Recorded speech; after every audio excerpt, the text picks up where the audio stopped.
Hello, good afternoon. Welcome along to Vitality Stadium, where Bournemouth's development squad are in action today in the league and going well as well at the moment. Two sides in the top three in their divisions in the north and the south, and looking to get into the playoffs if they finish in the top two. Just a few games left to go between now and the end of the season. It could in theory be a dress rehearsal for the playoffs if both of these sides get through and one finishes top and one finishes second. It is Bournemouth against Sheffield United. I'm Ian Wilding here for this live coverage here with Esset, and delighted to say that joining me, two first team players as well, Alex Scott and Ryan Christie. Great to have you there. First of all, Ryan, how much are you looking forward to seeing the players in action? Because there's a number, I suppose, who have been training with the first team as well. Yeah, absolutely. Obviously a few boys that have joined us over the last, through the course of the season, to be fair. So yeah, looking forward today. Hopefully a little positive result for Bournemouth, and I look into the future for me behind the mic. Absolutely, yeah, might be one of many more. As for you, Alex, when you look at Bristol City, and when you were there, semi-finals, you were saying off air that you got there as well and got to the playoffs. Yeah, I know I played in this league as well a few years ago when I was at Bristol. So yeah, it's a tough league, and you know what the lads have done here, their first season in Cat 2 and their first season in this league, they've done incredibly well. But yeah, they've got to keep pushing. I think Sheffield United were always a tough side when we used to play them. So yeah, it's going to be a good game. I'm looking forward to it. Yeah, done so well in the league, and also got to the last 16 of the Premier League Cup, and went in front as well at the Silver Lake Stadium against Leeds United, only to lose in that game by 3-2. We brought you live coverage of that game, and one man who's on the pitch was our summariser that evening, and that is Da Costa Gonzalez. So Sheffield United get us underway, and Ben Winterburn as well, who's had a loan spell at Weymouth, was also with us that evening. But it comes long this time from Pitton. Now Archie Harris back for Bournemouth, back to the goalkeeper Cal McKenna, who we were sitting down with this week, Neil Perrott from the club. Out to the right hand side to Tonks. Tonks' cross. And how good is this, do you think, that Vitality Stadium for these players to get that bit of experience at this ground, whatever way it comes?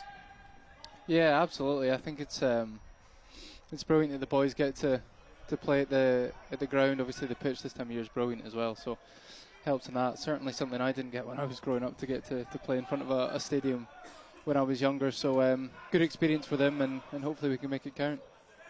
Now here comes Macedo now for Sheffield United, who themselves have been doing really well, averaging nearly 2 points a game in their division. That comes back to Pitton.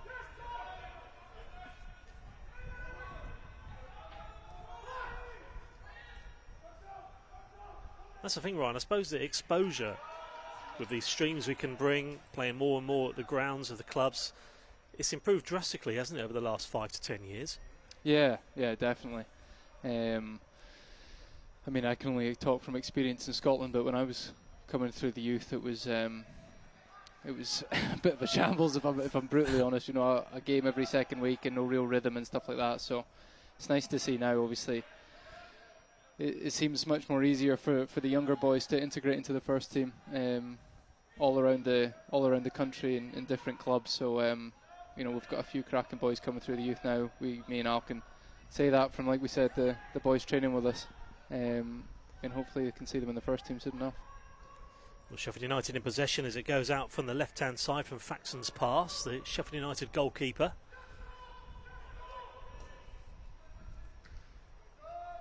Just kicked long there, aimed up towards Ryan One, but headed away again from Harris. But here comes Sheffield United, potentially the first chance of the game. Tinsdale comes inside, and a good effort there from the edge of the box from Marsh, but sails wide of the post and out for a goal kick. Another look at that one again. First real opportunity in the very early stages of this game. Good first touch, couldn't quite find the target. How are you feeling fitness wise now though, Alex, as well? You feeling good? Yeah, I feel very good, to be fair. Obviously I had the 2 injuries at the start of the season, which didn't help me at all, and it was a tough period that I was going through then. But yeah, to be back now, and I've been fit for a little while, so yeah, I'm very pleased, and I'll be just looking to try and get back into the team before the end of the season. Must have been frustrating, wasn't it, signing for the club, knowing full well that it's going to be a little while before you get your Premier League action. Yeah, no, it was really hard. I've waited 2 years for that opportunity to be a Premier League player, and then you come in injured and you've got to wait, another 12 weeks before you can actually play. So that was probably the hardest thing coming in here. All the lads were brilliant with me when I first joined, and that definitely helped me settle in. And when I did get my chance, I was grateful. And the second injury came at a horrible time. I'd only played 3 or 4 games and then got injured again. So, these are things that had never happened to me really in football. I'll just pause it. Here's an opportunity again now on the edge of the penalty area. One has looked lively, wins a free kick here. That's harsh. Didn't see that one coming, Ryan, to be honest. Soft for me, that one. I'm used to Scotland fouls are turned off. Yeah, he didn't hesitate, did he, the referee, with that one? Let's have another look at that one again. There's not much in there, was there, surely? Right on the line as well. If that was in the box, would the referee have given that? That is the question. Well, you see Man United the other weekend where Rye got clattered on the edge of the box. We didn't get it then either, did we? Let's not go there, Al. No. Keep it above board. Could open up a can of worms, that one again, couldn't it? So Macedo's over it, and Marsh as well. And the Cherries will really hope they're not punished as a result of this as well. They're not going to be that time. Wall did well, did its job. To Macedo. Here we go.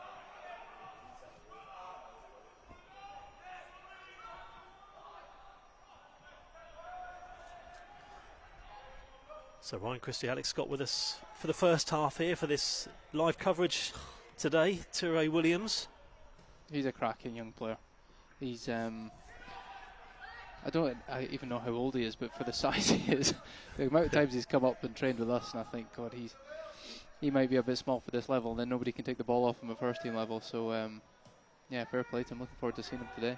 To do that inside your own box as well, it shows confidence, doesn't it, at this level? I know, he's a confident young player, especially playing centre midfield. I think you need that to be able to get on the ball and stuff, so credit to him. Now here's Jack Waldron's got some space to look to exploit here. Waldron's cross. Cherries for big Calder. Yeah, did well, McKenna. And as I said, we've been speaking to him this week. Bit of a character by all accounts, isn't he, the goalkeeper? Yeah, he's a good guy. Right, do you want to speak on him, your Scottish mate? Finally got a Scottish mate at the club. He's real Scottish instead of pretend Scottish for me. So. Now is an opportunity now, though. They could take advantage, and they do take advantage from Ryan One. Commentators curse that. They had the space through the legs there of McKenna. And Sheffield United have had a couple of efforts. They've been the side on top so far. Free kick on the edge of the box and a shot which went wide. This time, One makes no mistake, and the Blades have a 1-0 lead. Yeah. Just Carroll trying to play out, isn't it? There we are. We were just... good finish between the legs. I think his ears were burning probably as we were talking about him there at that point. And then a well-taken finish in the end, as you say, for Moni. And Sheffield United have an early 1-0 lead here at Vitality Stadium.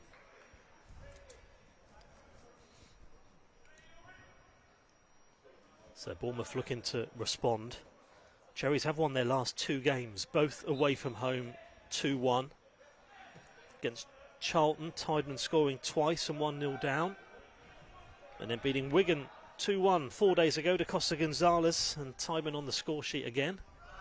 And now here is Harris for the Cherries. It's got to be off. Given away here, Offside. the flag, yep, does go up. And Louis Marsh is offside. By quite a bit here at Bournemouth. So an early lead then from Sheffield United. That's given away there. And One might take advantage again, but there he is once more. Ture Williams.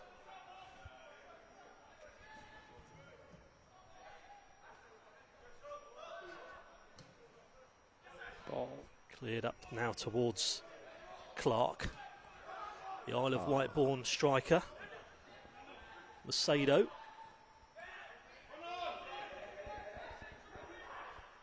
Down the line, here's Blacker. Good defending. good defending, Yeah. Arch. He's put in some good challenges already, hasn't he, Archie Harris? Good defender. Yeah, great player. He's been with us a few times as well, and you can see the quality that he's got.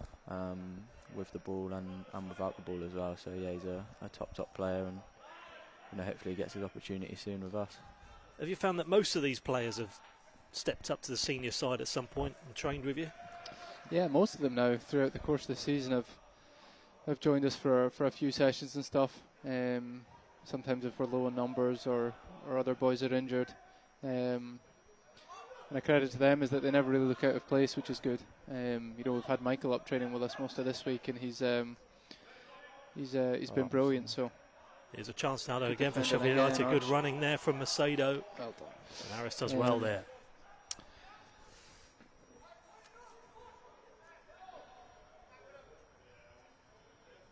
Few players out on loan as well. Winterburn, Greenwood as well. He's another player, Alex, with potential. The left back. Yeah, he's a great player as well. I think he'll get his opportunity soon enough. I think going out on loan, speaking with him was pretty important. That he got some games under his belt to put him in the right place to hopefully push, Milos and Lloydie, whoever's here at the minute. So yeah, he's a great player, and he's impressed. I know us players, and I'm sure the coaches as well when he's been up with us. That's a good thing about the first team now as well. The full-backs now generally back in action. There was a point when Irol had no full-backs at all, I think, in the team, wasn't there? A couple of months ago. Had to trial Dango out there, didn't we? Yeah. It was either Dango or the kit man. Yeah, it was getting close to that point, I think, wasn't it? Here comes Sheffield United now, though, with Osborne on the ball. The Cherries win a throw. So an early goal. It was scored from One in the penalty area.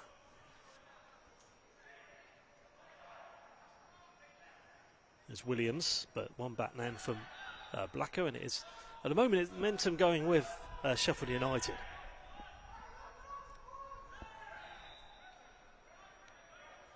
So 45 points from 25 matches then for Bournemouth at the moment.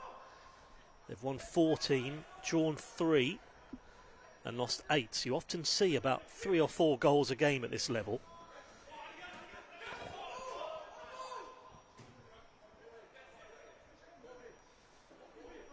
Let's go back to Manchester United last week. Have either of you got over the last minute penalty controversy yet? Or would you rather I didn't bring that up? No comment. I prefer not to speak. Yeah. Very mad. It's probably best to, isn't it, at the moment? So it comes back to Vaxon now for Sheffield United.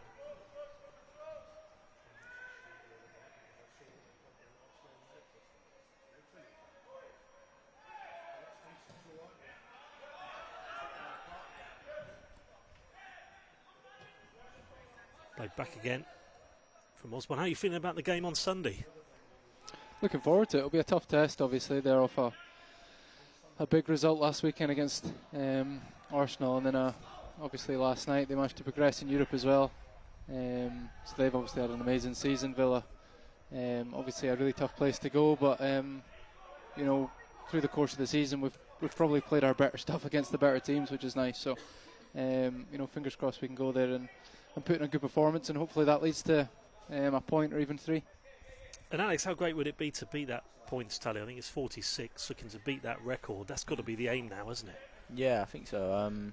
It's something we spoke about a few weeks ago before the games against Sheffield United, Luton and teams like that, where we almost thought if we get 38 points that we'd be safe, and then that was never the aim though. We wanted to push and beat the record points tally. That's something the managers spoke about quite a bit. So yeah, we've got 6 or 7 games left to do so. So yeah, we'll be looking to go a step in that direction on Sunday, and then keep pushing until the end of the season. Yeah, it's a long old campaign. Great to finish as high as you can. Here's Sheffield United on the ball now with Hampson. That comes back to Macedo. He's lively as well. Tricky winger. He is, and Dominic Sadie trying to get the ball off him. It was a good ball as well with a left foot. That is out for a goal kick. Macedo. It's a problem, isn't he, Rai? Macedo, yeah. Macedo, name like that, you're normally 20 million instantly, aren't you? Yeah, one to look out for, isn't he? Yeah.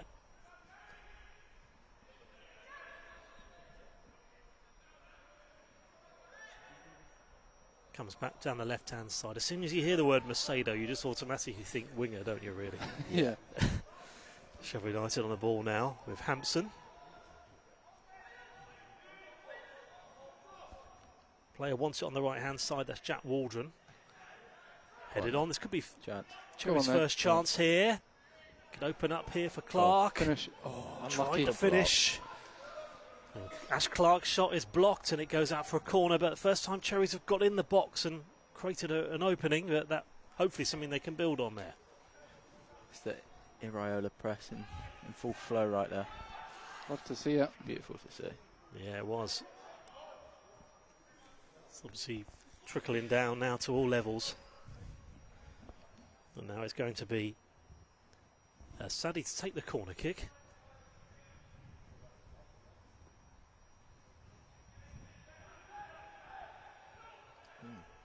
Back again, crossed in. Straight from the training ground. Routine. It was. No foul, Max. Alan Connell's obviously been working on that one, the coach with the players in training this week. But now it's a chance for Sheffield United to get on the breakaway. Left-hand side it goes. Out to Osborne. Three wait for it. Macedo's one of them, and Clark does well there. Tracks back and defends well for his teammates there.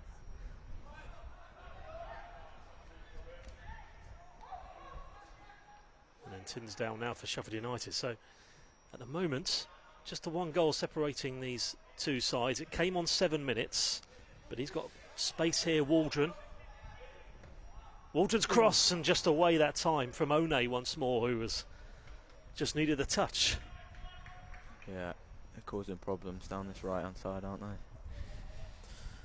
Good ball as well, isn't it? Just needs to be attacked. Yeah, very good ball.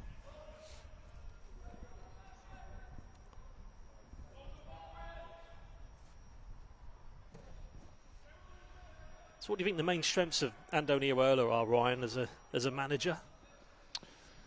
Good question. Probably what... That's on the spot question, that one for you, isn't it? I can give you a couple of minutes to think about it. Come back to me. No, to be fair, I think it's obvious to see when you probably ask all the fans, they'll come up with the same thing. I think the brand of football we're playing this season, you know, compared to last, obviously a little bit different. Last season was more about just staying in the league and, you know, grinding out results. But, you know, this season we've probably come on leaps and bounds in terms of taking the game to teams and, you know, and dominating games, which, you know, to playing as a player is certainly a lot more enjoyable. So, you know, brilliant. His training's been amazing. I think all the boys love his training from when he stepped in pre-season, and obviously his ideas are very clear when he's coaching. So, makes it pretty easy to play under him when you know exactly what he's after. Now here's a chance for Sheffield United. Macedo again. Macedo certainly wasn't going to get anything from that one.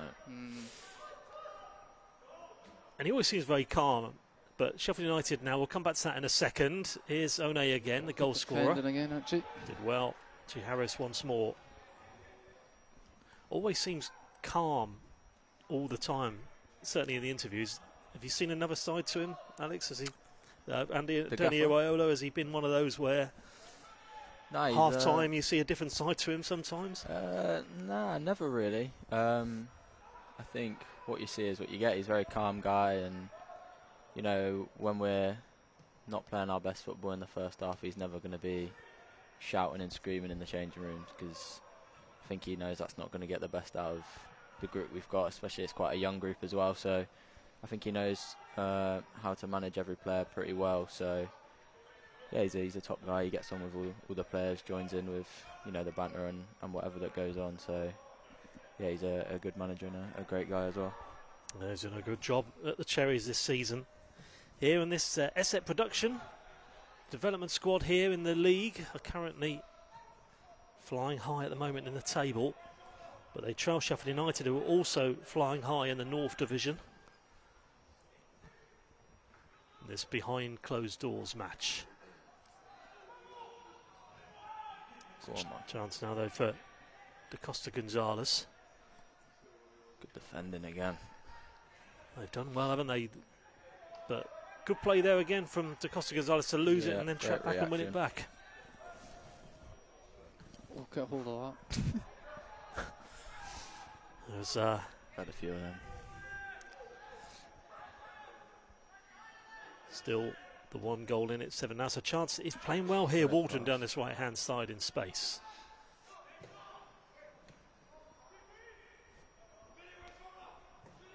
Oh, great pass. Turn. Guess after. Just seems to stick, doesn't it, to Archie Harris? And then he clears it up towards Clark here. Clark to Tideman, who's got 3 goals in 2 games. Can he build on it here? Nowhere to go at the moment. Oh, and it was so close there. Lovely from Da Costa Gonzalez. Good counter-attack. Yeah. Lovely shot as well, wasn't it? Good counter-attack, good ball up the field, and then the sensible ball back from Tideman. Promising signs. Let's see, another routine maybe? Oh, here's hoping. Let's have another look at that one again. It was, at first, thought that was heading for the bottom corner. Well saved from Faxon in the Sheffield United goal. Yeah, good save. Footer from, certainly scored from there a few times in the past. Once again, Toure Williams to go over, this time for the corner. The old routine again. It nearly paid off. Recover. But now Sheffield United are the side who are on the breakaway now. With Macedo. They've gone from one side to the other here. Tinsdale back to Waldron.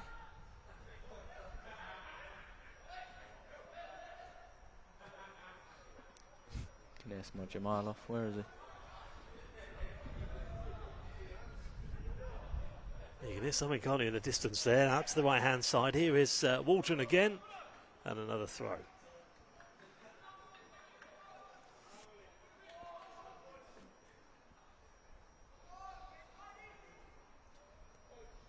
So 20 minutes in at the moment. Sheffield United, you say, probably have a deserved lead the way they're playing, but Bournemouth have had those couple of chances.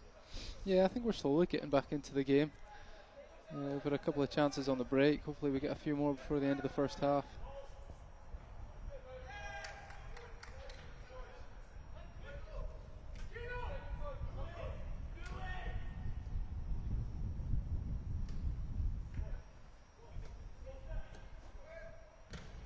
Crossed in again from Waldron. He's had plenty of that ball on that right-hand side so far.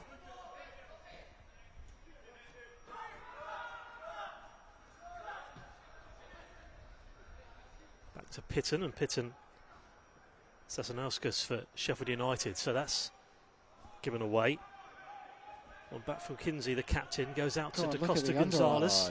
Da Costa Gonzalez forward. Pass from Tonks, and then Tideman takes a deflection, and that could have bobbled in quite easily. Again. But we've seen 3 or 4 counters, haven't we, Alex, as well so far? Yeah, I don't mind it. I don't mind the game plan there. You know, Sheffield United, you can tell they're a good team in possession. So I don't know if that's something they spoke about going into this game. You know, soak the pressure up a little bit and hit them on the counter, but so far, obviously 1-0 down, but we've had a few chances off the back of it, so I think the goal's coming. And Michael Da Costa Gonzalez was in there again. And he's in the penalty area as well. And this spilt, well, just dive down on it. Gets away with that one. I feel like Gary Neville with all these. Neville and Carra in the commentary box. Dumb and Dumber. Carra, Gina. Let's have another look. Well, that was managed to get down there the second time, the goalkeeper. But in the meantime, Sheffield United down the other end. Da Costa Gonzalez just misses it.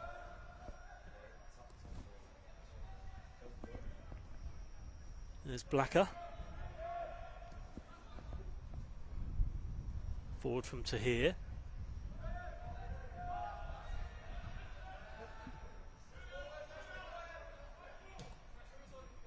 Out to the right. There's another chance for Waldron.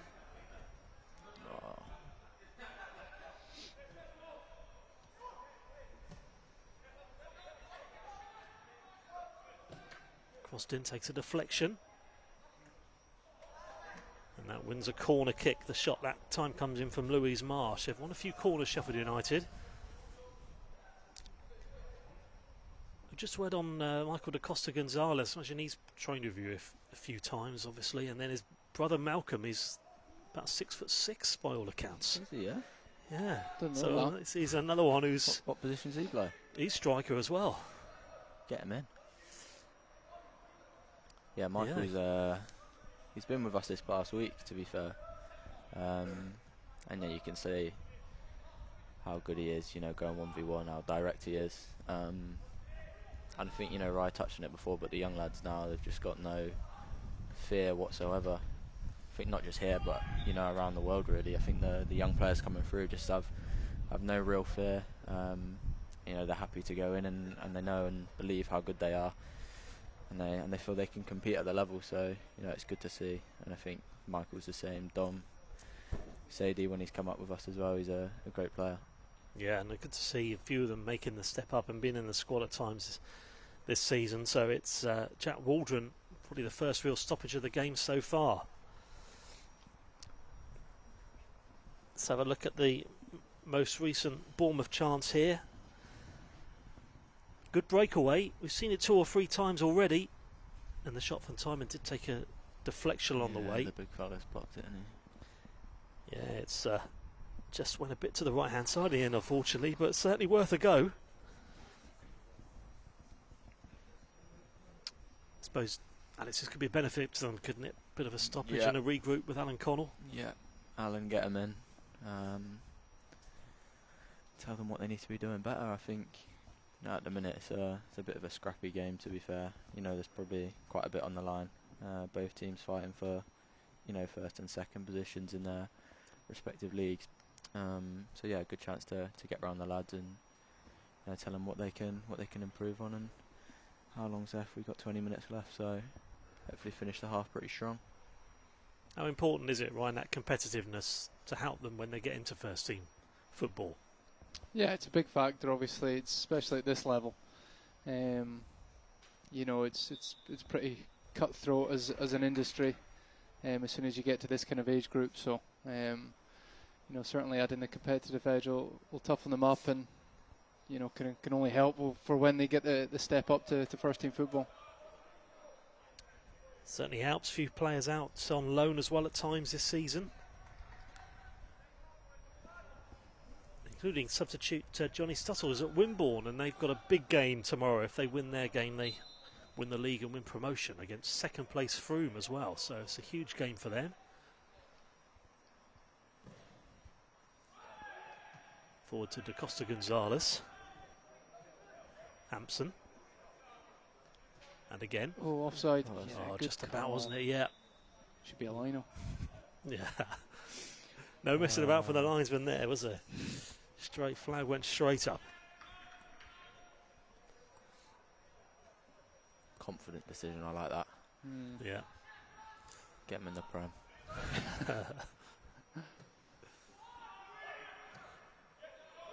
Well played. Yeah, I'm enjoying this as well. It's easy to go under a little bit. For Cal, you know, he made that mistake at the start. And that's good. Look at it. That's a bit of He's Scottish flair for you right there. Yeah, that's cool and calm, isn't it? The only Scottish man with flair. Yeah. Easy.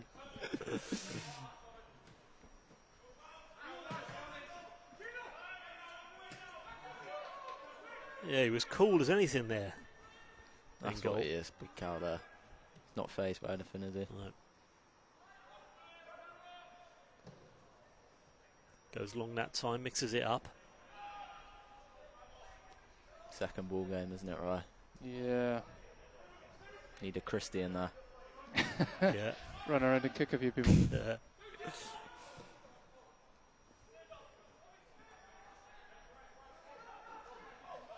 Well, you could both get your boots on in the second half. Get yourself in there. Don't know who I'd replace in this team, man. No, that's the thing as well with the Tideman, da Costa Gonzalez, Sadie, and Clark. They're all kind of putting in a shift, aren't they? At the We're moment? not getting in, mate. Not playing. Me and Ryan ain't playing there. Could maybe give you 5 minutes off the bench, Al, but Yeah.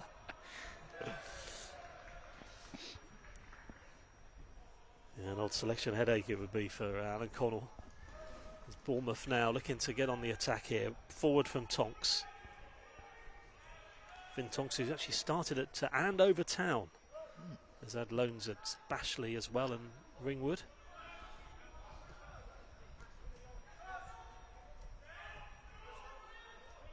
Neil Perrott will be joining us in the second half for commentary, and I will credit Neil with a lot of these facts because he's the one who's managed to find a lot of them on the website. But now it comes up towards the right hand side to Waldron.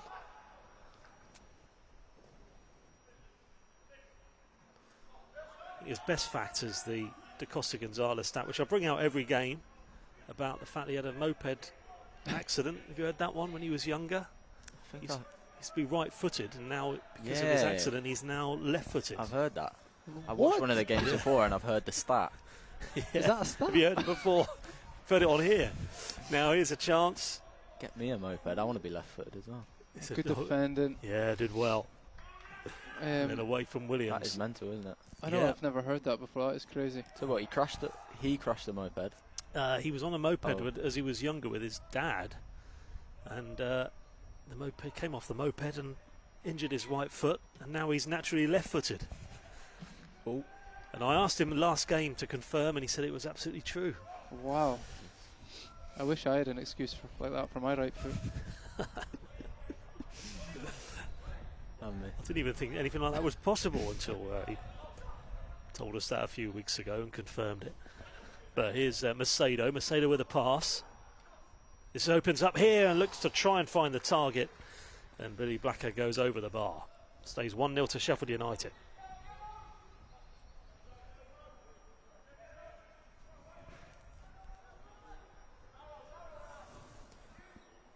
Another effort that time, but an early goal from Sheffield United, and they tried to build on it first 5-10 minutes after that goal, but it just feels like Cherries are growing into the game slightly, as you mentioned there.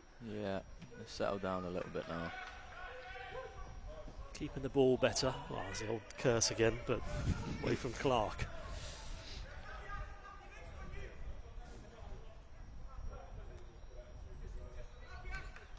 So a host of players have gone on into the first team over the years. Likes of go a bit further back. The likes of Zamora and Anthony Kilkenny.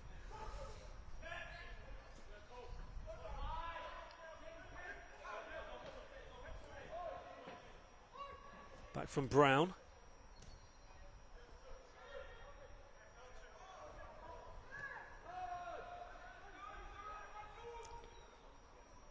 Lewis Brown, who is his cousin Fletcher Brown, named after Steve Fletcher. It's another one for you. Got a feel for him. Here comes Sheffield United. The flag stays down that time, and that was just a whisker away that time from Louise Marsh. Good build-up play.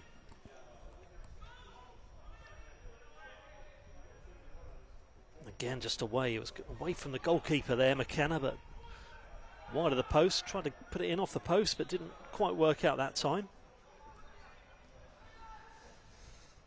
There can't be many people in the world named after Steve Fletcher.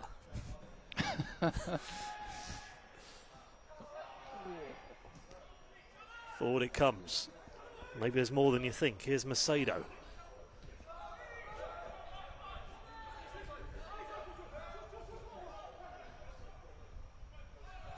Pitton out towards Tahir.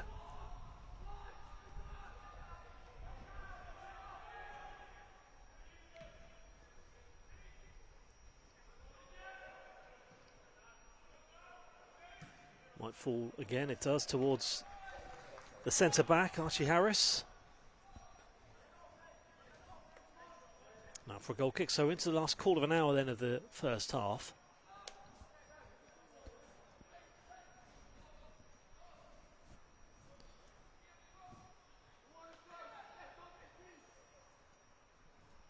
Any highlight games for either of you this season, though? I mean, that comeback against Luton was quite something, wasn't it, this season?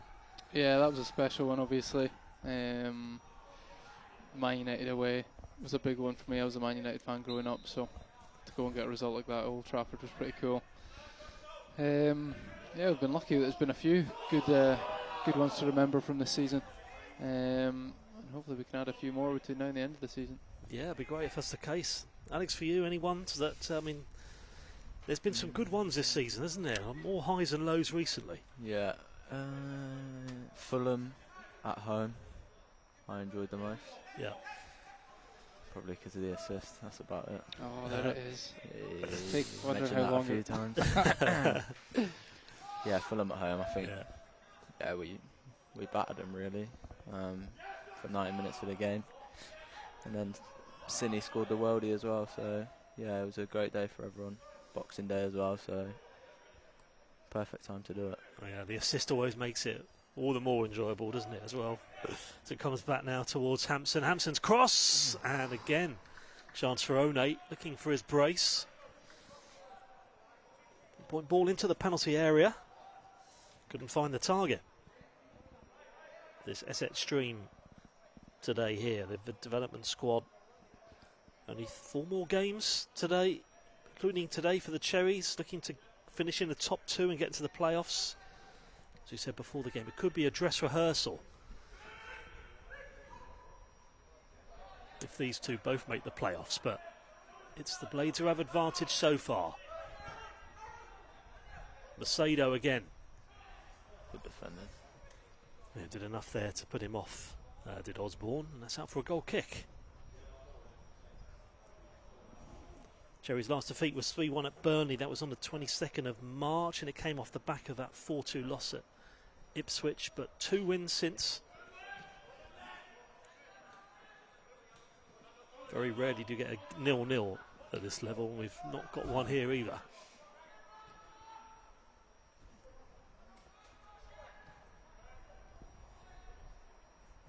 Brian Christie and Alex Scott with us here in the commentary box for this live coverage today. Joining us for the first half. Ref, we need a hand there, Ref. We need something. Still getting over the free kick that was awarded on the edge of the box early on.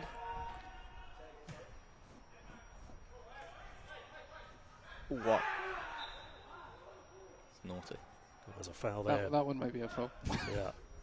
Great decision, Ref. He got that one right, that's for sure. Pitton has fouled there.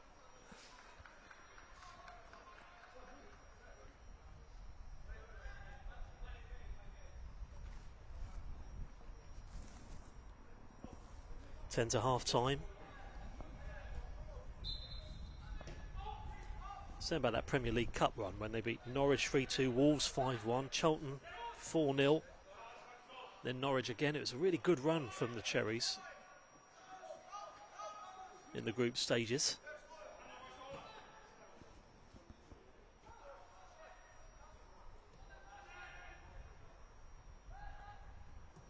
And lots of potential in this team for sure, but here is Sheffield United.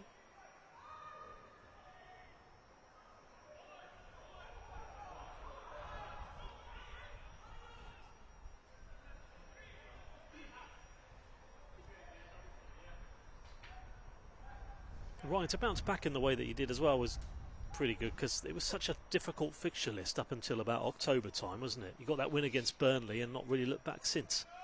Yeah, it was similar to last season actually. We seemed to get a bit of a tough start to the season, and even though we managed to actually put a few good performances together, the results weren't really matching it. So to be fair, I think once we got that win over Burnley, kind of calm everybody down, settle the nerves, and the only way was kind of up from there, and we've never looked back since, which is nice. Obviously the amazing run we went on just before Christmas was a huge factor in where we are in the table now, but yeah, now where we are in the league, it'd be nice to go and finish strong, and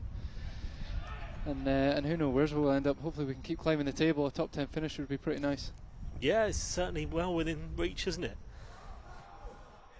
That'd be fantastic if the Cherries can achieve that this season, as Osborne back for Bournemouth here.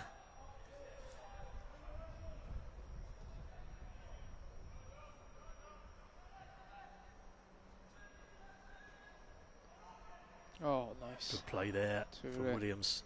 He's been watching Alex Scott. He has. It's Scott-esque there as it comes forward. Do you ever get much of a chance at the moment, to get back to the old Channel Islands, or pretty much here until the summer? Here for good until the summer. Still waiting for my invite. You're not all going over together then? Everyone's been invited. But they're all haters.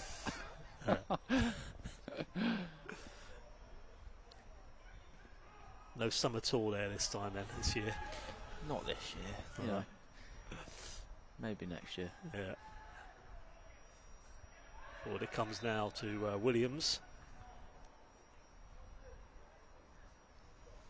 I think you're on a list, weren't you, of top 5 players from the Channel Islands of all time? I think Letitia was on that list.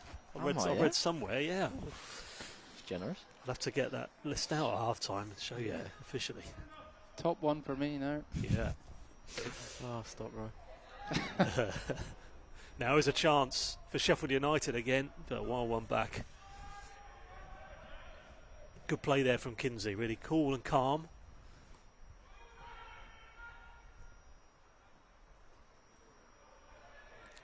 Trying to think, Letitia was another. Yeah. Got to be top 2, haven't you, surely? I don't know what.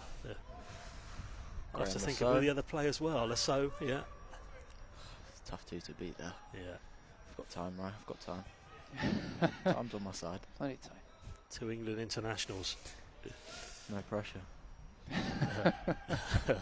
Oh, nice header. Now headed out this time from Tideman. Da Costa Gonzalez now on the attack. In the end, it had the potential to start with, but the cross gets away from 2 of them in the box. We've only got 5 to go now before half-time. Bournemouth next in action when they travel to Birmingham at the end of April.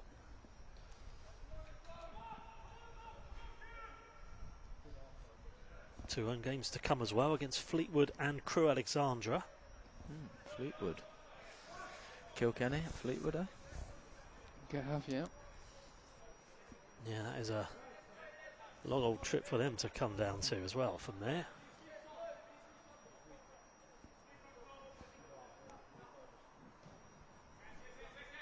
Still just that one goal is after 7 minutes separating these two as it comes off the foot of Osborne.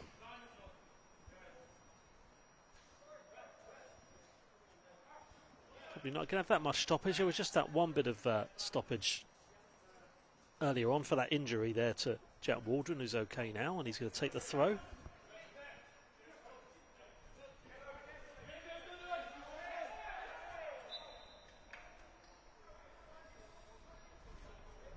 This live SEC coverage. Neil Perrott joining us in the second half in this game.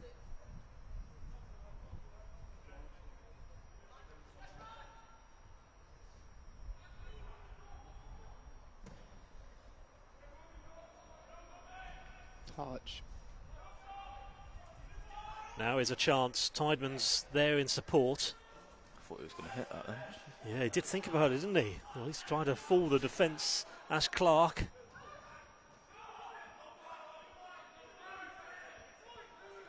Now to Da Costa Gonzalez.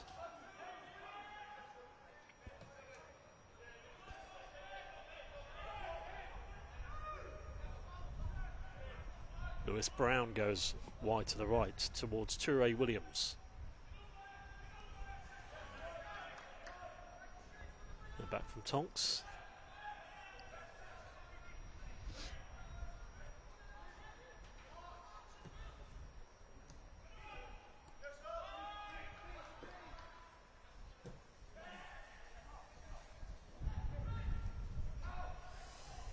Well, we need a goal for you to comment on before half time. And let's see what happens. Oh, well cleared. No nonsense clearance. There's a chance, yeah. Dominic Sadie there done really well.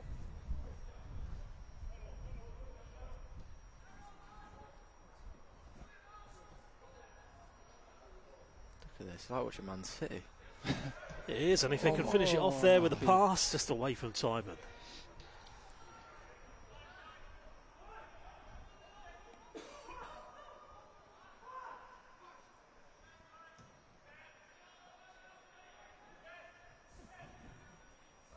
Headed Headed on from Tonks, and the Cherries will win the throw.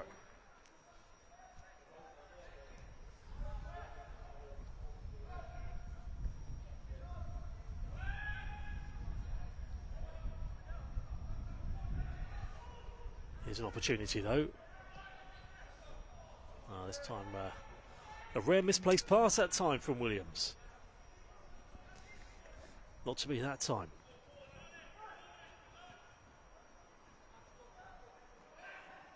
So Villa away to come then for the senior team on Sunday.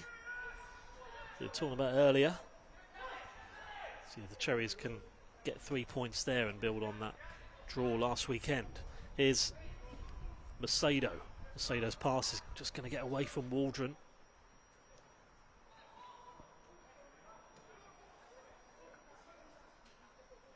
Bournemouth have played at a fair few grounds this season. The EC Silver Lake Stadium on a couple of occasions, but here at Vitality tonight, or this afternoon, it's not the evening yet, but goal kick, free kick.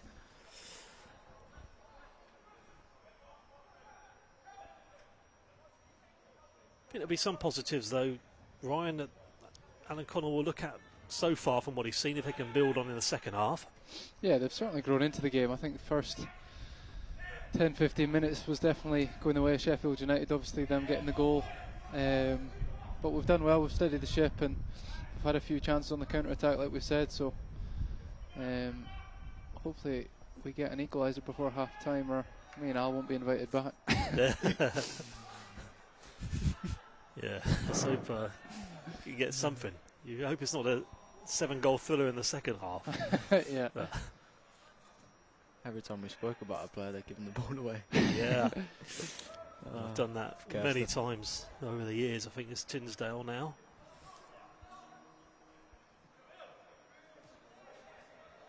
I bet you're looking forward to kind of, well, not too far ahead, but having a good full pre-season under your belt again, Alex, as well. Yeah, definitely. I think it'll be important to have a full pre-season, you know, with the lads here.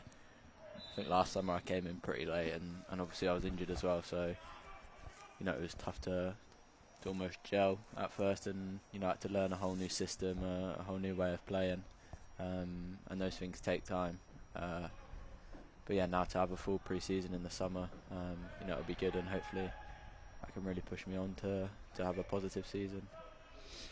And Ryan, you've got a busy summer ahead as well in the international scene. Yeah, looking forward to it actually. You know, fingers crossed I can end the season well and hopefully get to represent Scotland again at another major tournament. It'll be a pretty special experience. So yeah, fingers crossed it'll be an exciting summer. Yeah, one to remember for you, hopefully. Get out into the knockout stages would be fantastic, wouldn't it, as well? Yeah, obviously I think that's the aim, because you know that would make us the most you know, successful Scottish team ever. So I think that's something we all are desperate to do. Obviously it's a tough group, you don't really get an easy group, so it's going to be tough to do, but looking forward to it. Looking forward to beating Hungary as well and putting Milos to the sword. We just had a shot there of Andoni Iraola watching from the stands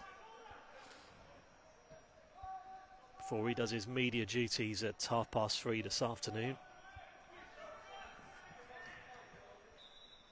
And that will be that for half-time. So we've had the nearly 2 minutes of stoppage time, and the Cherries go into this 1-0 down, a goal after 7 minutes.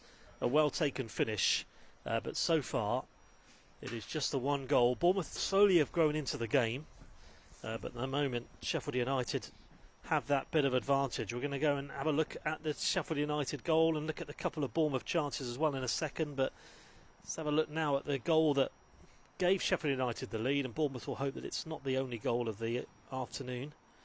So another look at that one. It was given away from the goalkeeper McKenna, but take nothing away from the finish, Alex. Yeah, it's a great finish through the legs. He gets a bit lucky with the little flick past Archie here. Just bounces up nice for him, and yeah, very composed finish through the legs. Solanke-esque. It was really, wasn't it, looking at that from another angle as well. As for Bournemouth, they have had a couple of opportunities, a couple of good opportunities to try and equalise, and it feels like they have started to improve as the half has gone on, particularly that sort of period between minutes 20 and 35. Here's one for Tideman, who's been part of a couple of good chances for Bournemouth, and again, there we are, Ryan. That was a good build-up play for Bournemouth. Yeah, good attack, good counter-attack, and Michael did well to keep the shot down. It's always hard, those balls coming back at you, to keep them low, so did well, found the corner, and to be fair to the goalie, it's a good save. And here's another chance for Tideman, deflected wide, and that you'd say would probably be one of those two good chances they've had today. The two main ones they've had. Again, a good block from the defender there. So they've stood strong, Sheffield United. I think, if we're being honest, they've probably been the better team in the first half, but like you said, we have had our chances as well, and hopefully we can get the equaliser and then put them to bed in the second. Well, Neil Perrott from the media team is going to join us in the second half. Great to have you both though in the first half, and enjoyed your company despite the fact Cherries are 1-0 down at the moment. Yep, enjoyed it, loved it. I'll got a future in this maybe. yeah, I'll be back soon. Yeah, or get When your the demo sun's up. together and send it off. Definitely. Well, there we are. Second half coverage to come then, but at half time here at Vitality Stadium, Bournemouth have it all to do, but they've shown signs in the first half that they can get themselves back into this game. Half time, it's Bournemouth 0, Sheffield United 1.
Welcome back to Vitality Stadium then. So the one goal in it after 7 minutes, Sheffield United taking the lead.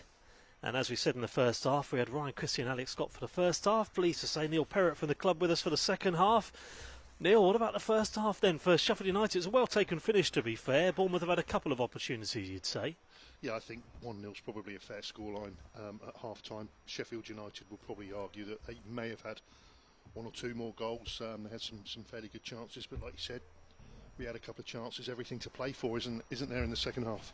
Yeah, there is. They can hopefully get back into the game. No changes as far as we can see in the second half here at Vitality Stadium. And so much at stake as well, isn't there, here, with both of these teams trying to get into the top two? Yeah, Millwall leading the way in the South Division at the moment, and we're second. And Sheffield United are third in the North group. They've got 2 or 3 games in hand on the teams above, and that you would have to say that they are the favourites to finish top of that North group, the way things stand at the moment. And I think we're about 6 points behind Millwall, so second place is probably what we're looking to achieve after this is 3 more games. So this, I've heard you say that this could be a dress rehearsal for one of the playoff semi-finals. Yep, it could well be. So it is the Cherries who are going to get us underway here in the second half, looking to make it 3 wins in a row as well. And here we go then. Let's see if Bournemouth can get themselves back into this game, as it's come back this time from Brown and all the way back towards Cal McKenna, the Scottish goalkeeper, in the Cherries' goal. Unchanged second half, still got 5 on the bench. Harold William, Noah Crisp, Reece Dottin as well, Balin Johnson and Johnny Stuttle on the substitutes bench. And a good big afternoon for him tomorrow, still with the Wimborne team. Could win the league tomorrow, Neil. Yes, I see Wimborne against Frome. That'll be a cracking game at New Cuthbury. Johnny's done really, really well since he's gone there on the work experience loan. There's an opportunity there, shot that time, blocked from Hampson's shot. I watched him being interviewed after a game recently as well, and I thought his interview was brilliant. He's such an easy guy to interview. He's a really good talker as well. So hopefully they'll pull it off tomorrow, Wimborne at New Cuthbury. And talking of good characters, you got some bit of information about McKenna, didn't you, in goal this week when you sit down chat with him?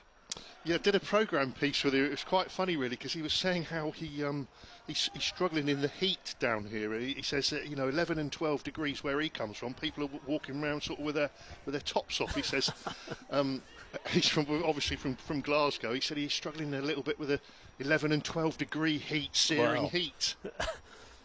So it'd be like us going over to Mallorca, the equivalent of perhaps for him. Yeah, it's nice for him today because his mum's come down from Glasgow to watch this game and spend the weekend with him, so that'll be nice for him. Yeah, certainly will. Let's hope they can get the 3 points here today as well, as it comes back towards Tinsdale, who finds Tahir. And here he is again then for Sheffield United.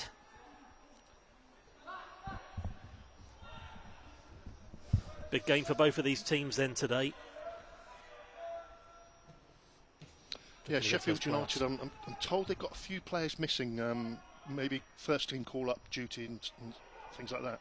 Timon with a cross though, it's not a bad cross, and it nearly resulted in a own goal at the back for Sheffield United. It is a corner though for AFC Bournemouth.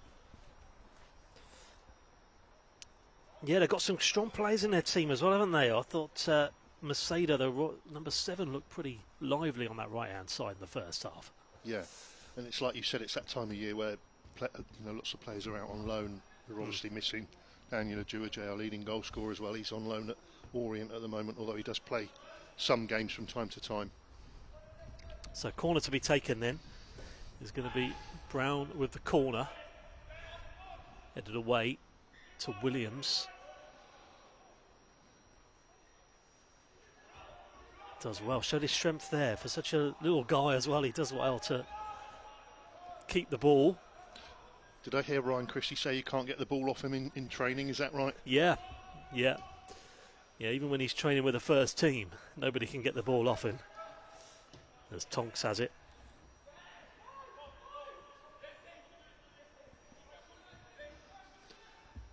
But for the Cherries,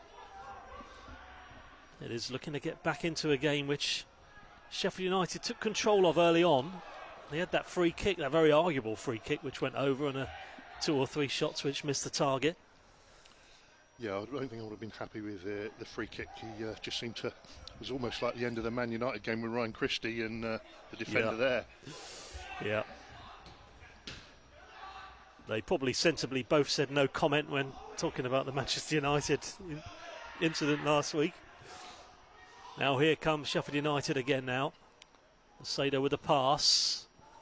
And then Waldron with the shot, goal kick.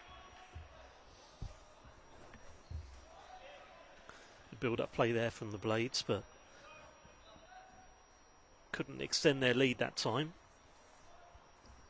One thing Cal McKenna was telling me that before the last game in the evening, they had this forfeit wheel, and they spin the wheel and the various forfeits come up, and Cal spun it and he had breakfast butler, so he had to choose one of the other players to serve him breakfast the following day. There was a chance now, shot comes in. Well, that's pretty impressive. Yeah, and he was telling me that he chose Finn Tonks to serve him his breakfast. He said him and Finn had had a few words during a game, so he thought he'd get his own back on him and made him serve up his breakfast. Oh, you go, there you go, you see, you never forget. There's always a way to get your own back on somebody. Now is a chance for Sheffield United. Ball forward from the midfielder, Sasanauskas.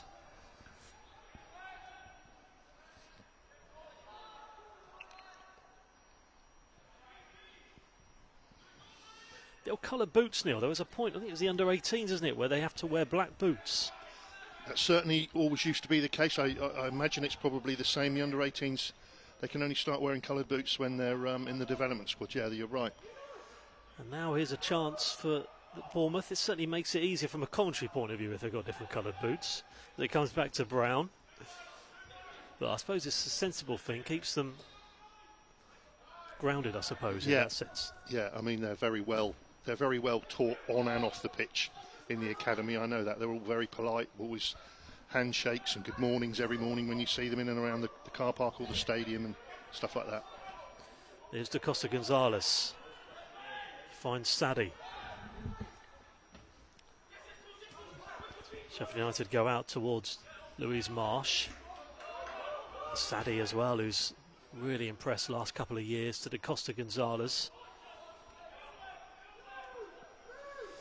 I had to mention the old moped incident to Ryan Christie as well in the first half, and Alex Scott, about him having the accident and then his favoured foot becoming left instead of right. They couldn't believe it, the two of them. That was new news to them. They'll keep them off the mopeds, I would imagine, wouldn't it? It would. Although Ryan Christie said he wouldn't mind having a stronger left foot, so said he might get on one, but it goes back towards Faxon.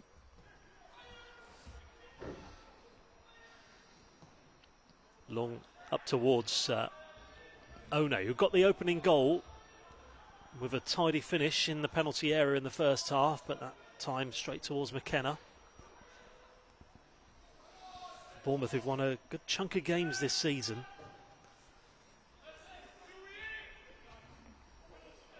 So far this campaign they've got just 2 points behind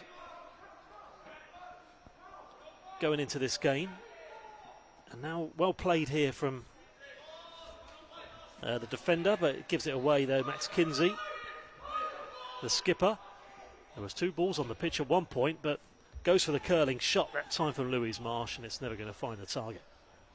Just going back to Michael Da Costa Gonzalez, it's been a great week for him, a memorable week for him on the bench against Manchester United. Scored away at Wigan on Monday in the 2-1 win up there as well, so a memorable week for him. That'll be a great experience for him, especially against Manchester United as well, as you say. So, hopefully in the squad many more times now over the next few years. Sheffield United one back from Tonks.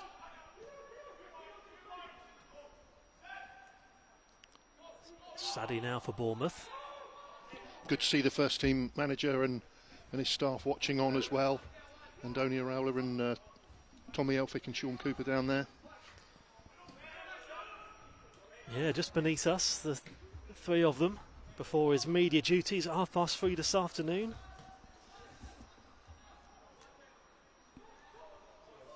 Here's Harris, has had a good game so far today. He's kind of been everywhere, here, there and everywhere in the first half, Archie Harris.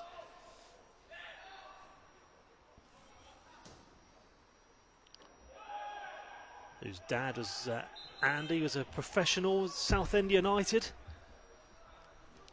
Leighton Orient is a bit of a family kind of connection with sport. There's a few of them involved in sport, Neil. Yeah, and his dad was on the Brain of Britain competition and on Carol Vorderman many moons ago as well. And Was I know that really? Yeah. I know Archie's a bright lad as well. I did a programme piece with him as well, and he's well educated.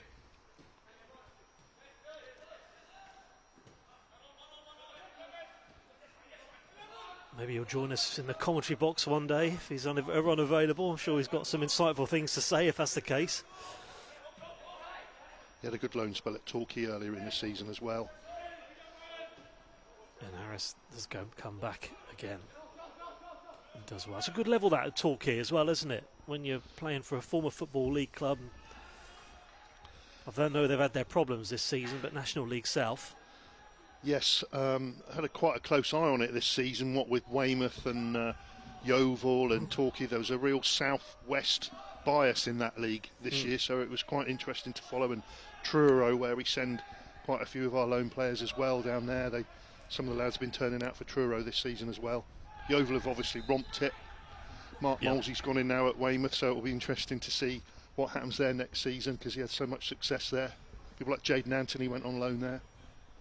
Yeah, Bournemouth won a free kick. He did have a good connection, didn't he? With brought so many Bournemouth players in. Must have been a big key to Weymouth's success with their back-to-back promotions. Got a substitute going on here. Looks like Balin Johnson's coming on, and Ash Clark is. He looked as though he was limping towards the end there, Ash Clark. So Balin's come on and replaced him. So first change for the Cherries. Did look like he was struggling a bit. Balin Johnson, we've seen him make an impact many times. There's Harris. Word for the women as well, are in action on Sunday against Salisbury, who they beat and got into double figures on the first game of the season. And now here come Sheffield United. Yeah, that's at Ringwood Community Hub at 2 o'clock on Sunday. Went free entry and free parking there as well, so make an afternoon of that. It's always good fun watching the women's team play and, you know, win their last 3 games of the season and they're going to get promoted. It's as simple as that. It's getting exciting, isn't it? And whoever doesn't win the league, it's going to be cruel on, isn't it? Bournemouth have dropped 4 points all season, Exeter have dropped just 2. Well, it could be that the 2 teams remain unbeaten and one of them won't go up. How about that? How often does that happen? And, I mean, I don't know if you know, but Exeter lost the title on goal difference last season. Well, to lose out again would be quite something, but that will be quite a game when they meet at the end of the season. The Cherries have the throw now, which Tonks will take. Tonks throws it towards Brown. As the sun comes out here at Vitality Stadium, we're nearly approaching the hour mark. Cal McKenna certainly won't like that sun out, will he? He'll need a cap, won't he, in a second? Can't see one in the goal. Forward it comes towards Tonks again. It's the goalkeeper under enough bit of pressure there. And Hampson finds Da Costa Gonzalez.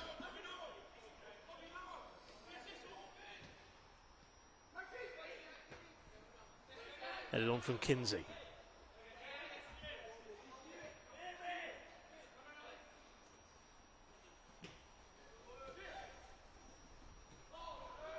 Given away from Tinsdale, and now might be picked up here from Brown, given away to Macedo. Got space to run into here, Macedo.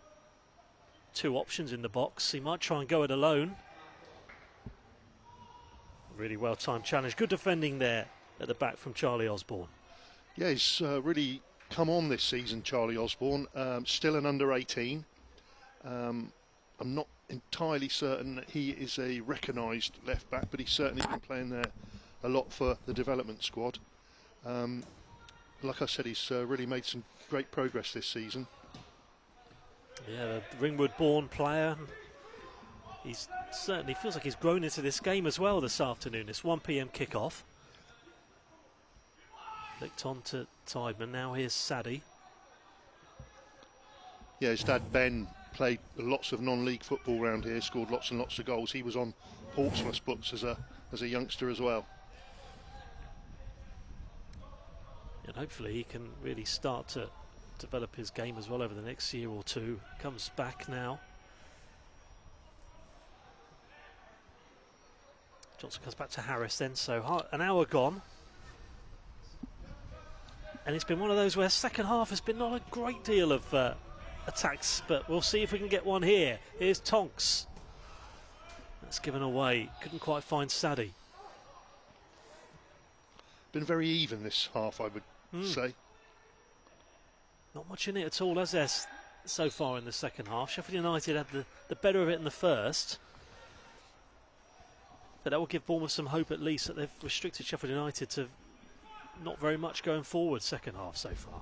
Yeah, I mean, one of the benefits of this professional development league is how you get to play the teams in the south and the teams in the north, where you're not just restricted. So it's, you know, now we're at the time of the season, we're playing Sheffield United, we're playing Wigan, we're playing Birmingham, Fleetwood and Crewe, teams like that, whereas the middle part of the season was your Millwalls and your Queen's Park Rangers. Looks like Johnny Stuttle might be coming on now. So we've been talking about Stuttle early on in the second half. He's readying himself to come off the bench any second. And then an effort, not a bad effort either that time from Finn Tonks, but over the bar it goes. So Stuttle's going to come on imminently. And I suppose that's going to help Neil as well, those trips up north for the players. You know, all helps with that step up to the first team with all the travelling that you've got to do. I think it's, you know, added to the education of what it's like, you know, to become a professional footballer. Like you said, overnight stays and team meetings and etc., team meals and stuff like that. All those things that you learn about that are, you know, commonplace when you're a first team player. So Da Costa Gonzalez has come off for Stuttle. So a second Bournemouth change, and it's come just a few minutes after that earlier change as well, where Clark came off and Johnson came on.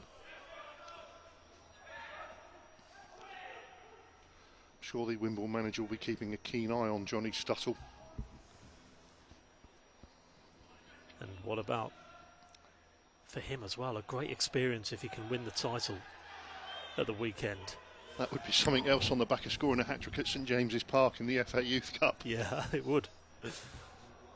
Be quite a period for him, that's for sure, towards Stuttle. Sure, the instruction would have been, can you only play him for half an hour ahead of tomorrow? Yeah, the same could be said of Michael Da Costa, gone off after an hour. You know, we're not sure what the manager's plans are for him. He could be in the travelling party to Aston Villa. He obviously was on the bench against Man United. We know he's been training with the first team as well, so it might be that Alan was told an hour and then take him off if you would. Yeah, get the feeling that might be the case. Exactly on the hour mark he was taken off.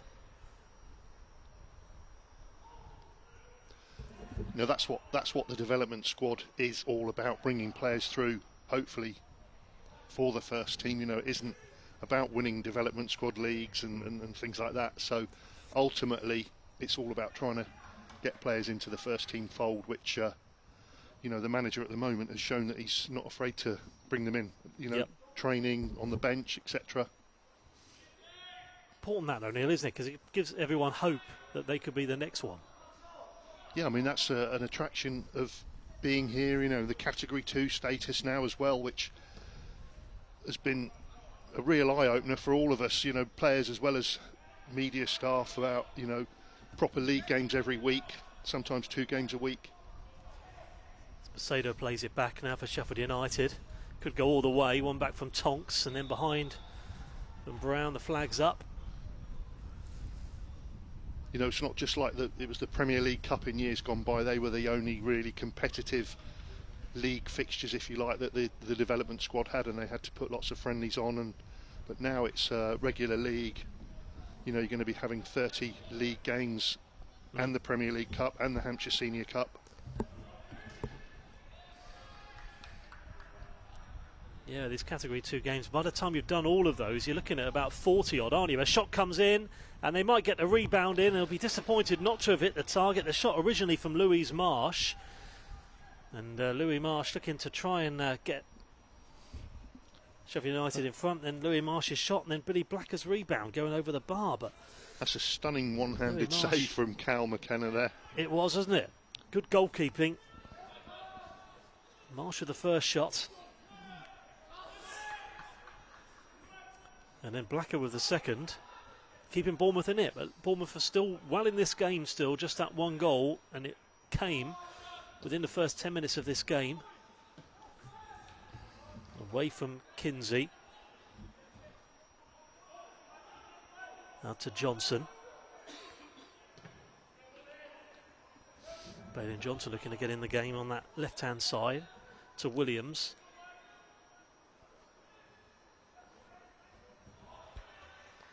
We've certainly got some goals in this team with Dom Saddy and Johnny Stuttle. Keane Tideman's got a few goals this season as well. You know, there's goals all over the place in this team. Yeah, Tideman with those 3 and 2, isn't it? And it feels like he's been the two or three good Bournemouth chances. He was in amongst it in the first half. Certainly players that can turn things around here. And here's a substitute, Stuttle. Oh, he did really well there to hold the ball up and then had to make the foul in the end. It's a massive feature of his game, and like I said, go back to that Wimborne interview. The interviewer said, you know, it's amazing to see someone of your age roughing up these hardened non-league centre-halves, and he doesn't take any prisoners. He doesn't, you know, reputations count for nothing when it comes to Johnny. He just, you know, plays his game and plays to his strengths. He does well there to hold the ball up as well. Yeah, he looks mature, doesn't he? Really physical striker. Osborne to Johnson. Back from Baden Johnson. I think it's all that fishing that he does down in Weymouth and Portland Bill. That's all he does as well on this part-time. He's got his own boat. Well, that probably helps him to take his mind off it for a bit. Here's Sheffield United with Waldron with a pass.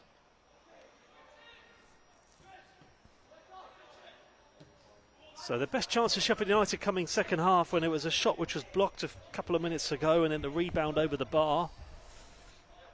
After a brilliant save from the goalkeeper. It is Tinsdale. Saddy, who did well to win the ball. Made his debut then for the first team, Saddy, about 18 months ago now, just over. Oh, that takes a wicked deflection. That came against Norwich for Saddy, but it's a corner kick for Sheffield United. Seems an age ago, that game, doesn't it? It does. Only 18 months ago. There was a few lads played that night. Brooklyn Genesini, I remember him, had a hand in the goal, one of the goals at the end. But the Cherries really have come on massively in that 18 months as a team as well. Really moved up another level. Yeah, I mean, all over the progress that the club is making, almost like on a daily basis. It's incredible to see. Now here's Sheffield United now with Macedo. And ball given. Free kick for this behind closed doors match today. Halfway through the second half.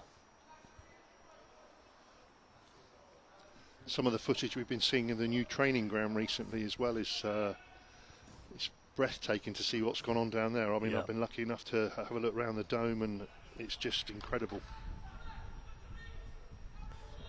The club's just moving on, as you say, on and off the field at a real rapid pace at the moment.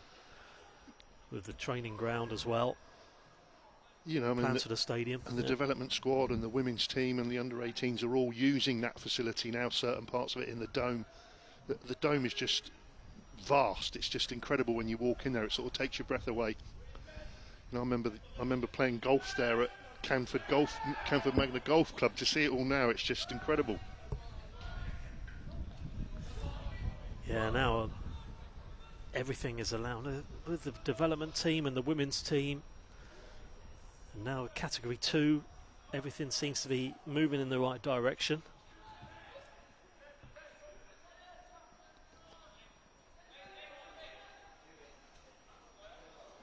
And when you can establish yourself in the Premier League now, a third season to come now, and next season in the top flight, as Sheffield United, one back from Harris.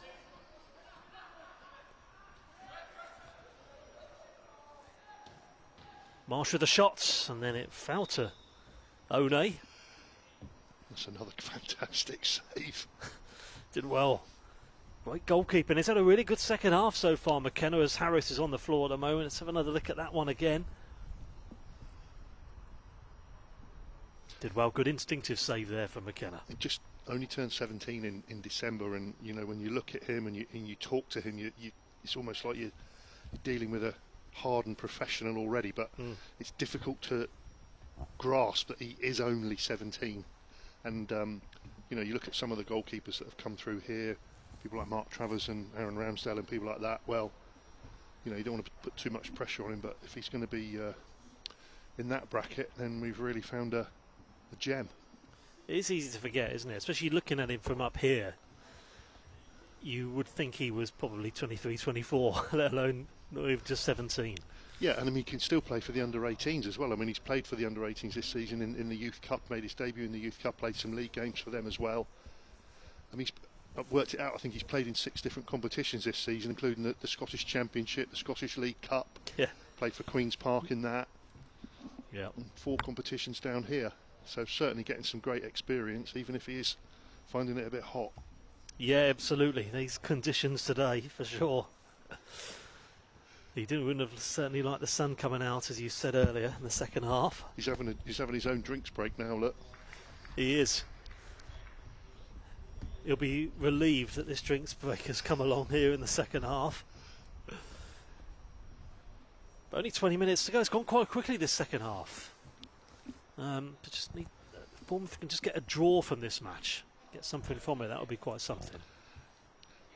Yeah, I mean, like I said, I think Millwall are 6 points clear at the top, but you know, the teams below are not.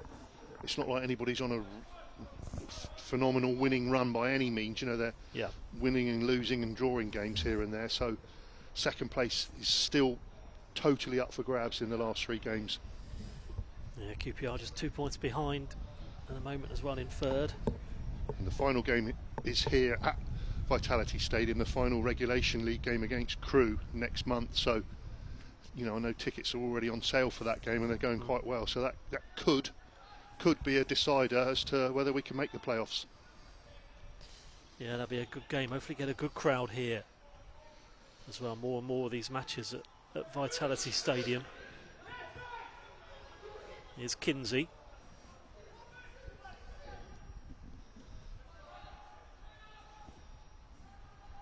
Finds Harris with the pass. He's got it again.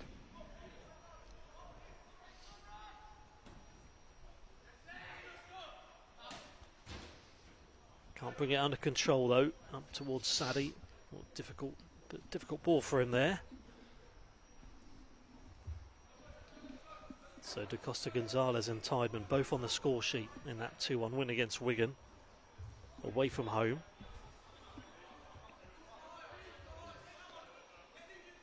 It's 1 PM kickoff. It's Esset TV live stream we can bring you today online.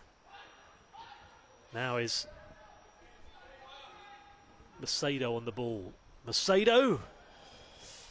It went far off in the end. At first he thought it was going to sail well over, but dipped down, but just not dipped down enough. Goal kick. Looked like it just maybe clipped the bar, possibly. It was a nice chip out to him as well. Just over, but good effort nonetheless. And he's looked lively from minute 1 down that right-hand side, Macedo.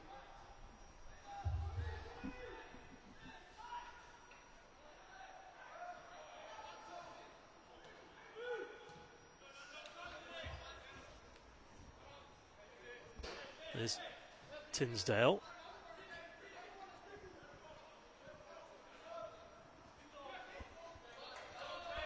Track back there from Sadie.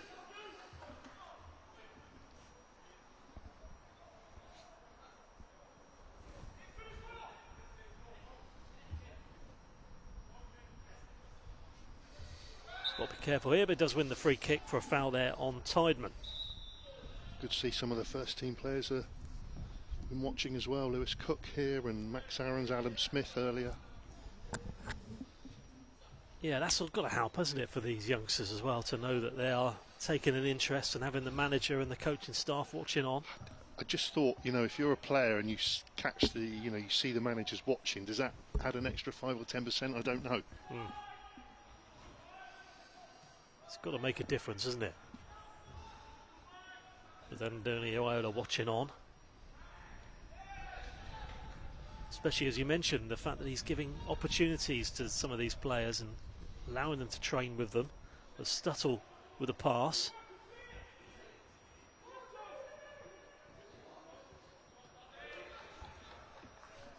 Back to Kinsey.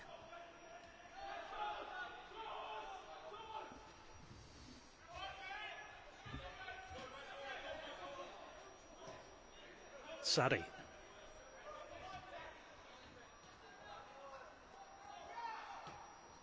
Let's get the feeling there's going to be 1 or 2 chances still for the Cherries. Maybe Stuttle. If he can get them into that attacking final third and bring that ball down, but now it's out towards Macedo. I mean, he's held the ball up well, One, for Sheffield United today. Marsh with a pass. And the deflected shot from Hampson means Sheffield United win another corner here in this Development League fixture. Yeah, it's on a knife edge, isn't it? It's you know, I know it's a cliche, but the next goal is going to be absolutely massive. It could knock the wind out of our sails if they score it, and you know, if we get it, then obviously we're going to be right back in it with a chance to even go on and win. Yeah, they've come close a few more times recently, Sheffield United. That was an opportunity from Hampson. But from Harris.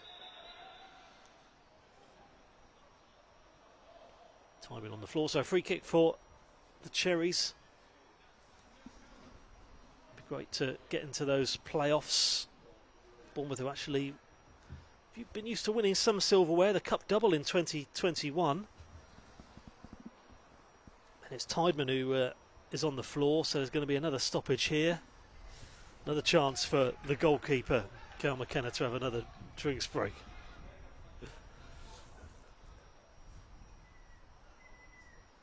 But at 1-0, Neil, as you're saying, certainly chances for Bournemouth to get back into this game.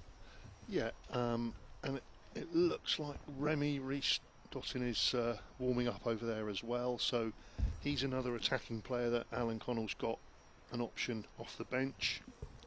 Whether he's going to give him 5 or 10 minutes at the end here, possibly. Nothing to lose, really.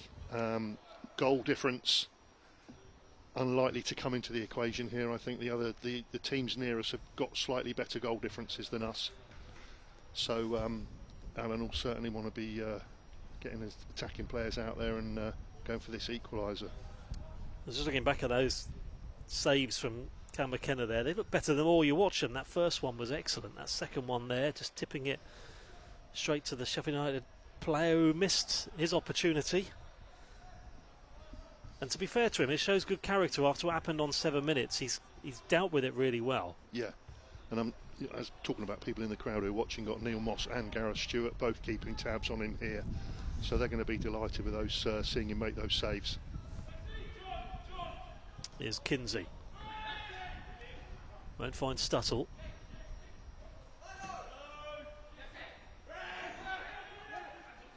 And Tinsdale does win the free kick for Sheffield United. Reece Dottin getting some instructions, so I'm pretty certain he is going to be coming on very shortly. Alan's there with him now, talking to him, so he'll be on any minute. Another player with lots of potential. Yeah, he's another under 18. Did well in the FA Youth Cup when they beat Newcastle, beat West Brom, and then lost to Tottenham. Some great results for Bournemouth this season. at under 18s and development side. Yeah, the group campaign and the development in the Premier League Cup was the best that the club's ever had. So finishing top of the group, playing the likes of Wolves, Charlton, and then losing to Leeds, ding-dong game in the last 16.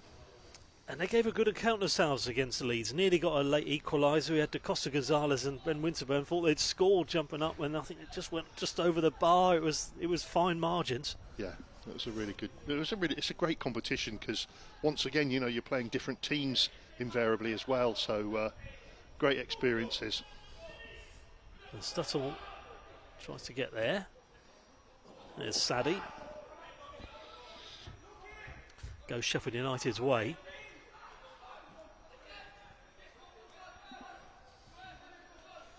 Still, Bournemouth looking to break the deadlock. We've seen in the first half, you don't get many 0-0s or 1-0s at this level. You often see 4 or 5 goals at this level, but we might still see some between now and the end of the game. So a defender being sacrificed here for an attacker with Charlie Osborne making way and Remy Ristotton coming on.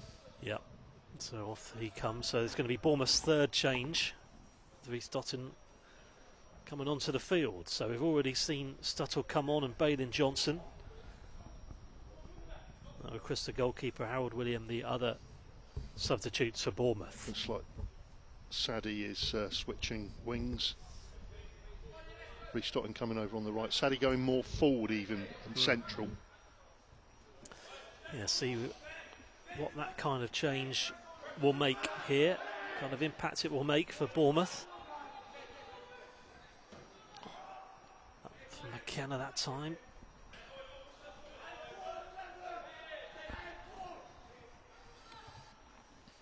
Ten minutes to find that equaliser for Bournemouth. A big game this afternoon. Really keep them right in it in that battle to finish in the top 2 in the South Division. Stuttle does well to get back up onto his feet. Here's Tideman. Tideman won't find Sadie. Good challenge there on Johnson from Pitton. And to be fair to Sheffield United, they have defended really well there just when Bournemouth thought they were going to get an opening. That was a real old school blood and thunder tackle, that, wasn't it? Don't see too many of those now, do we?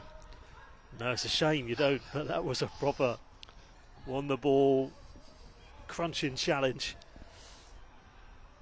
Now here comes Sheffield United though once more with Marsh.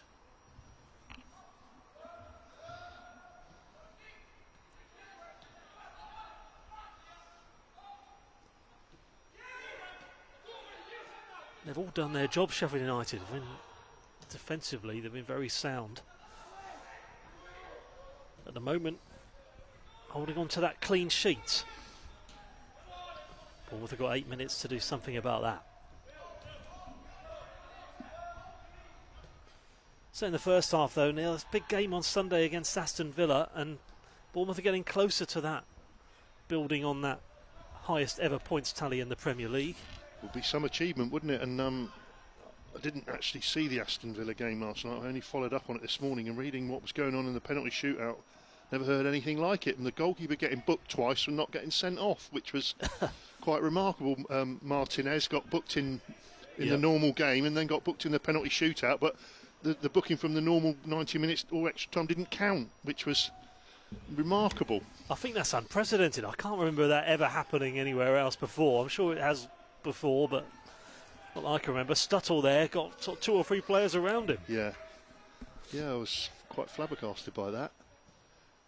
But they're certainly on fine form, aren't they? Aston Villa are brilliant, beating, Arsenal last Sunday and then going through last night in the Europa Conference League as well. You look at Arsenal on the flip side, they lost to Aston Villa and then they get knocked out of the Champions League.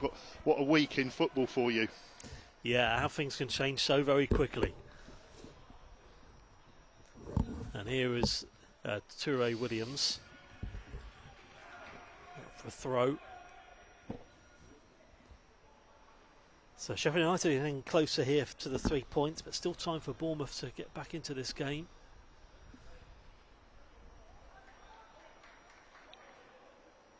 And there have been favourable fixtures for Bournemouth recently. Sheffield United, Luton, Burnley, but you've got to take full advantage, and they would have been looking at Bournemouth potentially as a chance to get points, and Bournemouth have come out with a good points tally as a result.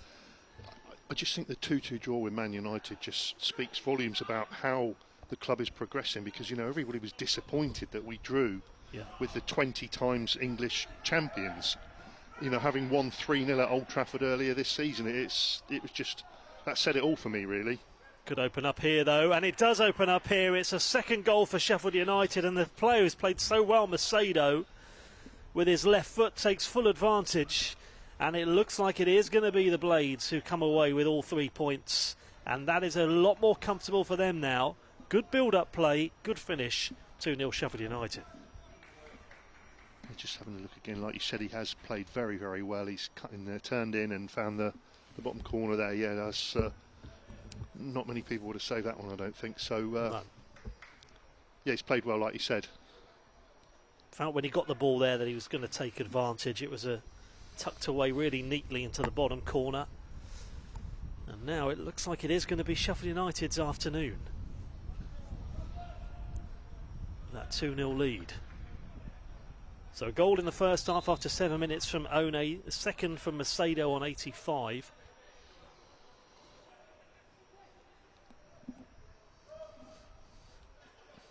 Bournemouth now have it all to do. To Johnson. Foul there on Sadie. But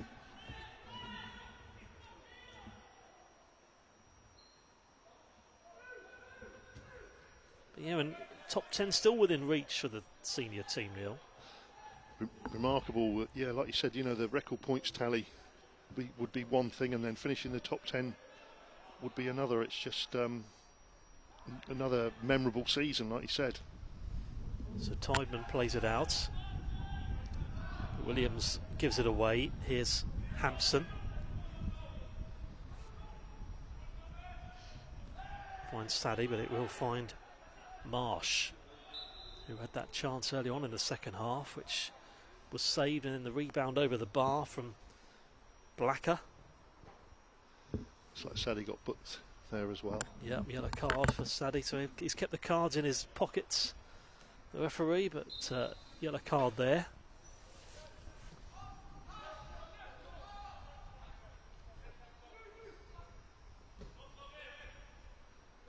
Long old season for the senior side, which ends in the near middle of May.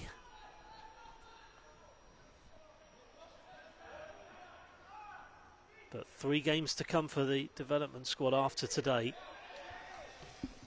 3 big games, as Neil said. Fleetwood and Crewe to come at home. Birmingham away next. That's at the end of April. Yeah, Birmingham are top of this group north as well at the moment. So that's another test to try and come through. But you can kind of see why Sheffield United are where they are in the table, Neil, can't you, really, the way they're playing today?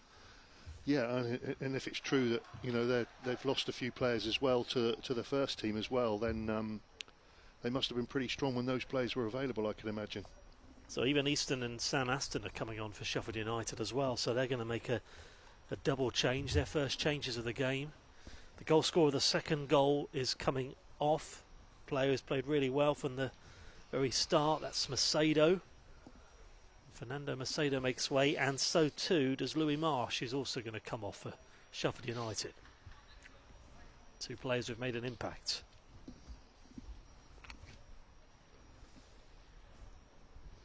Here for this SET live stream. Bournemouth, Sheffield United. For Sheffield United now, it's just all be about game management to see this game out. But for Bournemouth, can they get just that 1 goal here to get themselves back into it? But Sheffield United very much looking now like heading for these big 3 points. Out to Tonks. Reece Dottin. Throw Bournemouth.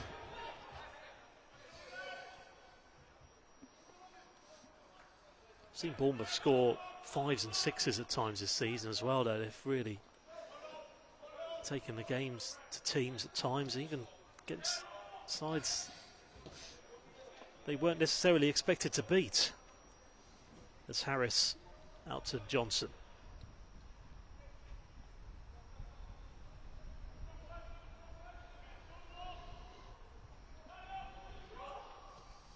Tideman.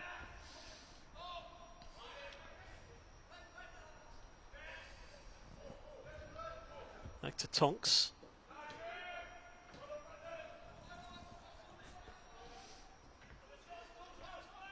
Heading into stoppage time soon. Here's Williams. Reece Dottin's pass. It's cut out.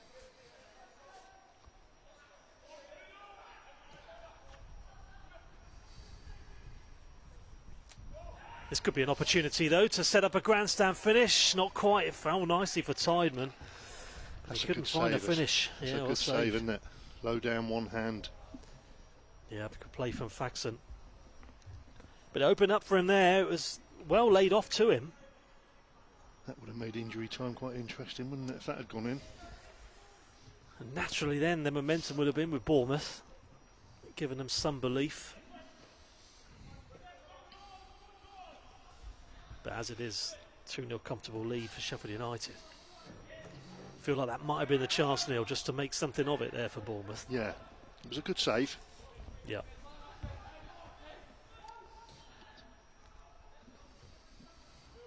So stoppage time imminent, up towards Stuttle and Johnson. But that's cleared again from Waldron.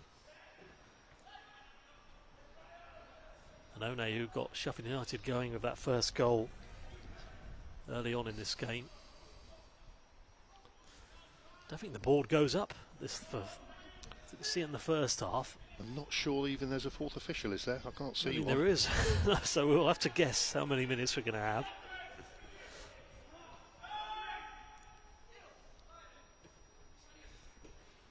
I'd imagine maybe 3 or 4, you'd think. Haven't seen a physio on the pitch all game, have we? Or maybe, no. Yeah, one. We had a couple of drinks breaks. That's it. But 2 or 3 substitutions, but we haven't seen a lot of stoppages really.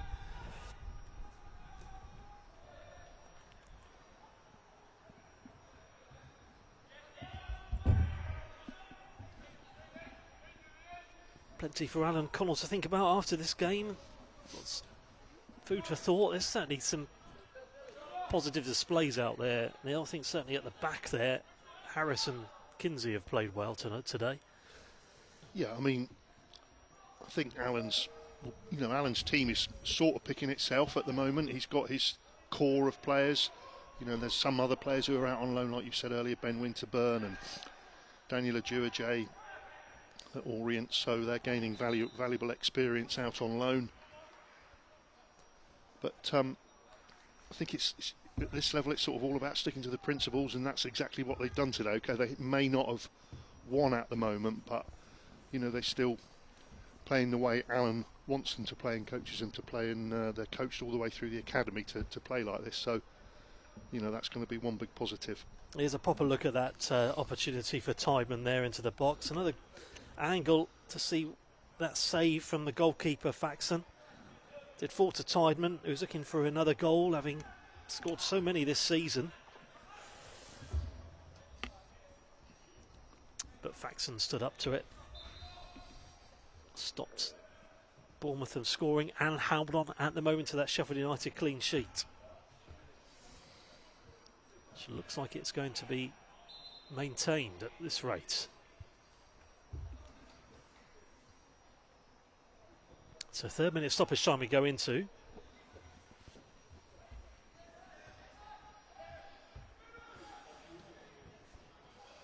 Neil Perrott with me. We had Ryan Christie with us in the first half and Alex Scott. Ryan Christie talking, Neil, about how much he's looking forward to the summer with Scotland. Busy summer for him. Yeah, I mean, it's going to be great, isn't it? I mean, all to play for. It's going to be really exciting. Now Bournemouth might get one more chance before the end of the game. Back from Reece Dottin.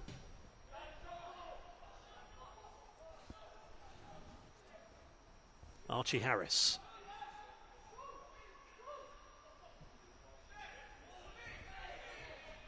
Sadie out to Tonks. Won't find Tideman. Might find Johnson.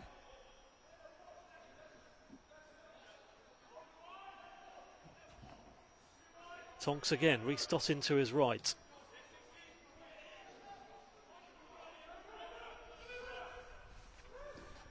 Tries to get the cross in. There is the flag as out, had a play, goal kick.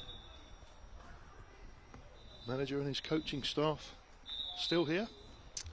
Seen it right through. Still watching on, and that will be that. Full time is Sheffield United, who've won by 2-0. 1 goal on 7 minutes, another on 84. 2 different goal scorers.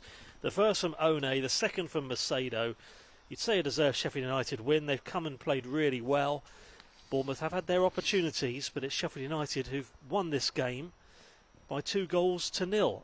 And Bournemouth, who've won the majority of matches in the league this season. They've drawn 3 of their matches, but they've lost here today at Vitality Stadium. And Neil, it's one of those where Sheffield United just came here and played very well. Yeah, they were very, very disciplined, weren't they? Very defended, very, very stubbornly restricted how many chances we were going to create. Took 2 of their chances as well. And that's probably why they are favourites to win that North group with a few games in hand.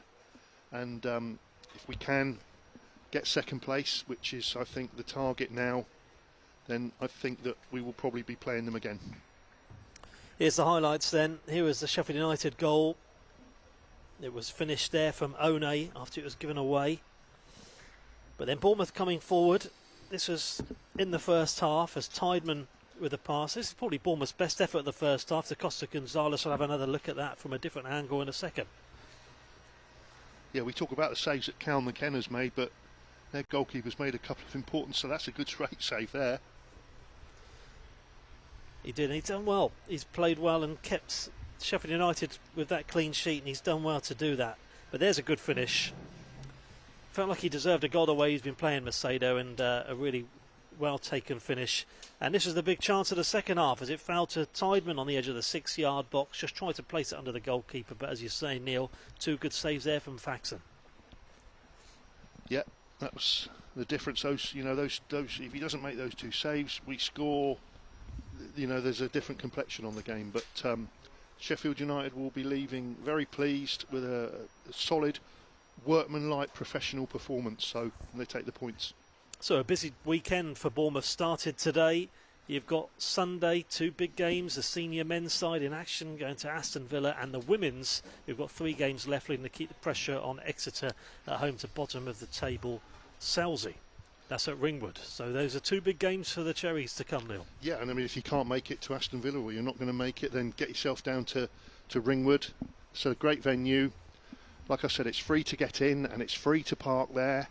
And there's always some good football on offer, so that I can highly recommend that if you can't get to Villa. Certainly is. Well, I've been pleased to bring you this stream here today. Unfortunately for the Cherries, it is defeat, but they've still got 3 games left to finish in the top 2 and move their way into the playoffs, just like Sheffield United look like they're going to do themselves in the North Division. Thanks very much for watching here at Vitality Stadium with myself, Ian Wilding and Neil Perrett. Full time here at Vitality. It finished Bournemouth 0, Sheffield United 2. Stuff.